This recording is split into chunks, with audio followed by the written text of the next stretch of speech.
বিশেষ সময় সকলের জীবনেই আসে। তো আমার ক্ষেত্রে আমার মনে হয় যে বাবা মার সান্নিধ্যটা পাওয়া এবং ওনাদের কাছ থেকে শিখতে পারাটা কিছুটা অল্প সময়ের জন্য ছোটকালে শিখতে পারাটা ওইটা সিগনিফিকেন্ট ছিল। আমার মনে হয় ওটা পরবর্তীতে একটা প্রভাব ফেলেছে বড় আকারে। এটা যেরকম একেবারে শুরুর দিকের একটা ঘটনা। তারপর চলতে চলতে যখন মাইলস ব্যান্ডটা গঠন হলো, তখনও এটা কি আকার ধারণ করবে, কত বড় হবে, কি হবে এটা নিয়ে তখন কিন্তু কোনো স্পষ্ট ধারণা ছিল না, একেবারেই কোনো ধারণা ছিল না। তো নিজেদের শখে গান করতাম ব্যান্ড নিয়ে। তো অনেকেই জানে হয়তো যে ইংরেজি গান করতাম বেশি শুরুর দিকে, বিকজ ইংরেজি গানের রেকর্ড শোনা হচ্ছে বেশি তখন বাসায়, তো সেগুলোই বাজানোর চেষ্টা করতাম। বাংলা গানে ব্যান্ড নিয়ে, মাইলস ব্যান্ড নিয়ে বাংলা গানে আসাটাও কিন্তু অনেকটা আকস্মিকভাবে হয়েছে ব্যাপারটা। আমি বিলেতে পড়াশোনা করে যখন ফেরত এসেছি তখন ততদিনে বাংলা ব্যান্ডের গান বেশ জনপ্রিয়। আচ্ছা। প্রচুর অ্যালবাম বেরোচ্ছে, সবাই গান করছে, ভালো ভালো গান বেরোচ্ছে। তো সেটা দেখে কি অ্যাকচুয়ালি ইনফ্লুয়েন্সড হয়েছিলেন যে নিজের একটা ব্যান্ড গঠন? ফিরে যখন আসলাম দেখলাম পরিবেশ এই, কিন্তু তার আগ পর্যন্ত কিন্তু দেশে কোনো ইন্ডাস্ট্রি ছিল না, মানে ক্যাসেট বের করার। তো সেইটা ততক্ষণে একটা ম্যাচিওর পর্যায়ে চলে গেছে। তখন আশপাশ থেকে পারিপার্শ্বিক সিচুয়েশন দেখে সকলের একটা প্রত্যাশা ছিল যে আমরা বাংলা গান শুরু করব। করছি না কেন, করব না কেন, করব আদৌ করব কি না, এই ধরনের বেশ গুঞ্জন চলছিল। তো করতে পারা না পারাটা কিন্তু কোনো সময় কোনো প্রশ্নই ওঠে না, যে পরিবার থেকে এসেছি। ব্যাপারটা ছিল যে ব্যান্ড নিয়ে বাংলা গান করবো কিনা, এটা সিদ্ধান্তের ব্যাপার। তো সিদ্ধান্তটা অ্যাকচুয়ালি তখন নেই 90 সালের শেষের দিকে, এবং বাংলা গানের অ্যালবাম শুরু করলাম।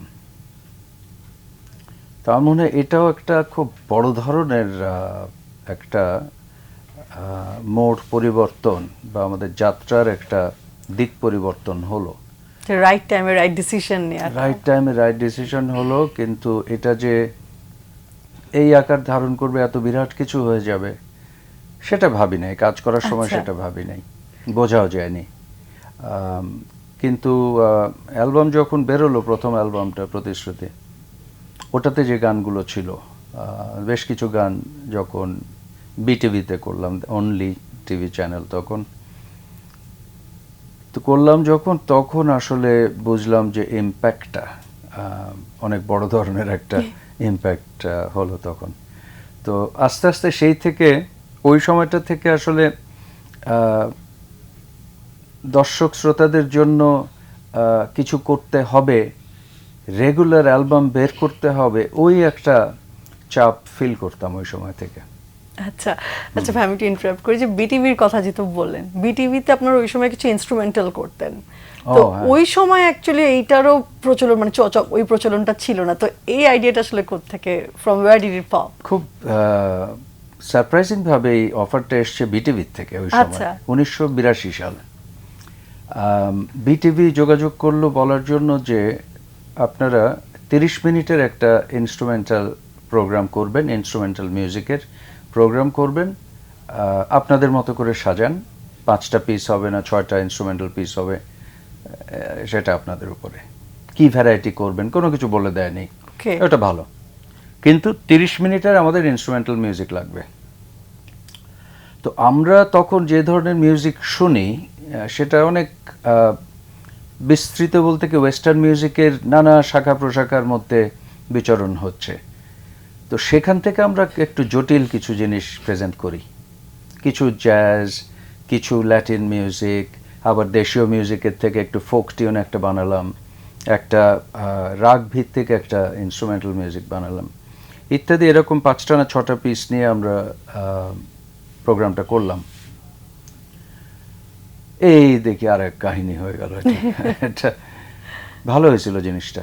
সেইটার ইম্প্যাক্টটা গিয়ে পড়লো আমাদের প্রথম কনসার্টে, আচ্ছা, অর্থাৎ 1982 সালে আমরা প্রথম অ্যাজ এ ব্যান্ড মাইলস হিসেবে ফার্স্ট পাবলিক কনসার্ট করলাম। ওকে, দ্যাট ওয়াজ ইয়েতে শিল্পকলা একাডেমি, আচ্ছা, খোলা জায়গাটায়।